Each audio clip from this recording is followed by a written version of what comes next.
Nama saya Diah Ajeng Nawakartika, biasa dipanggil JJ atau Ajeng.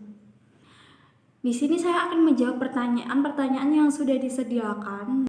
Semoga kalian semua bisa mengambil sisi positif dan membuang sisi negatifnya. Jadi kalian harus bijak-bijak dalam mendengarkan pendapat saya ini.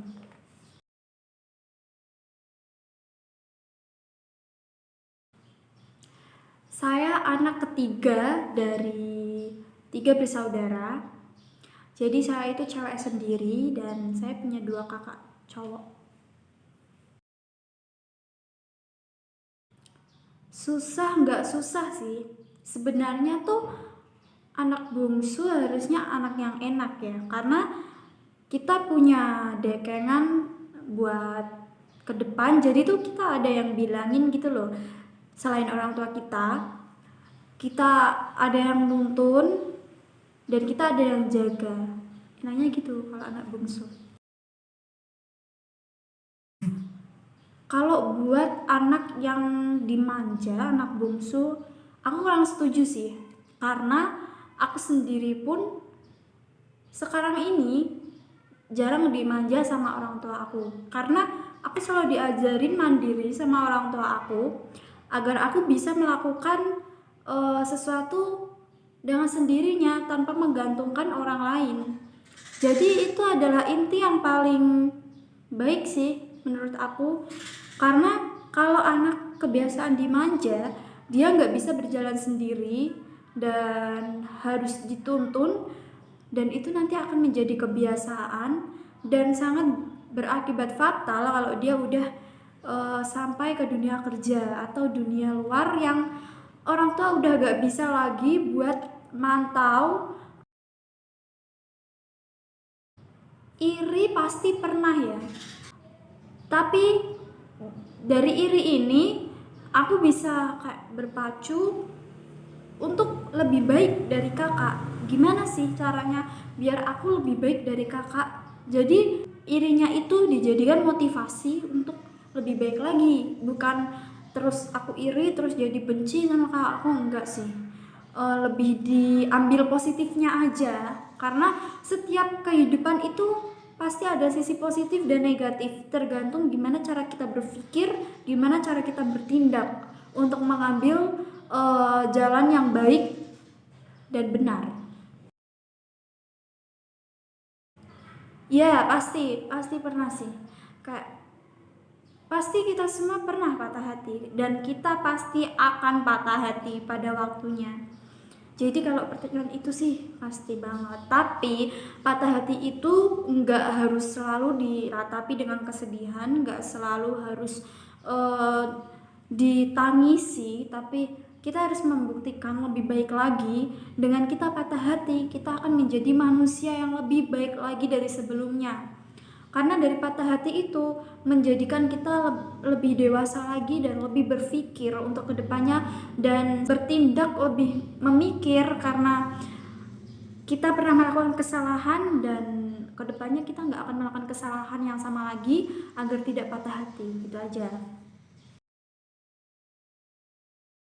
Jujur, untuk kecewa sama keluarga itu pasti pernah ya.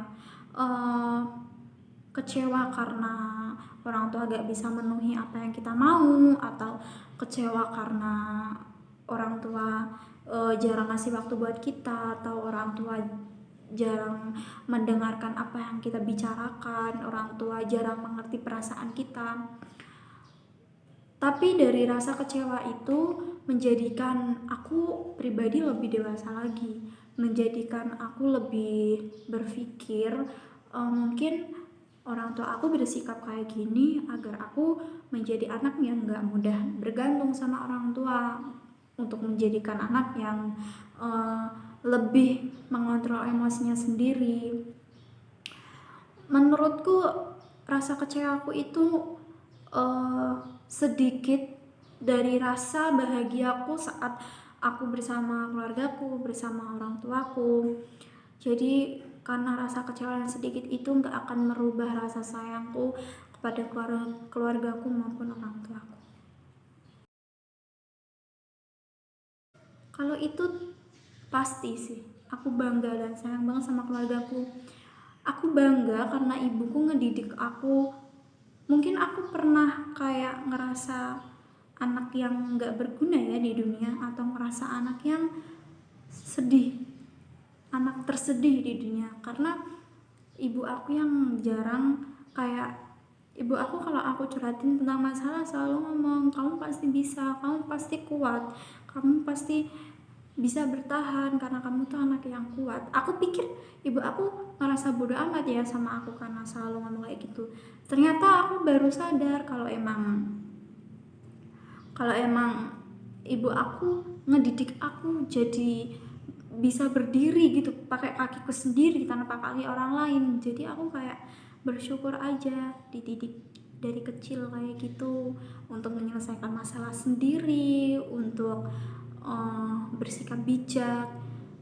Jadi aku bisa mengatasi masalah-masalah yang anak seumur aku sering stres gitu ngadepin masalah ini dan kurang dewasa dalam menghadapinya. Aku bisa sendiri, jadi aku bersyukur. Terus kadang bapak aku yang orangnya keras gitu kan, kadang aku mikir punya orang tua yang keras kayak gini aku kadang capek gitu kan. Tapi karena itu mentalku jadi terasah, mentalku jadi berani, dan aku lebih siap untuk menghadapi hari kedepannya karena aku udah terbiasa mentalnya selalu diasah sama bapak aku. Yaudah kayak gitu. Oke, segini dulu ya pertanyaan-pertanyaan yang aku jawab.